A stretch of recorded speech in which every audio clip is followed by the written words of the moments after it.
ஆந்திர மாநிலத்தை புரட்டி போட்ட வெள்ளம்.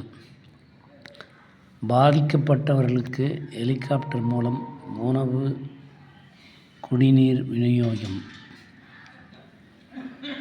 நிவாரண பணிகளுக்கு ரூபாய் 5400 கோடி கேட்கிறது தெலுங்கானா அரசாங்கம்.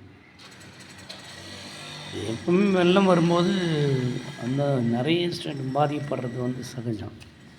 அது தேசிய பேரிடராக தான் அறிவிக்கணும்னு இப்போ கொஞ்ச நாளுக்கு முன்னால் என்ன அதிகபட்சம் 1 மாதம் கூட இருக்காது.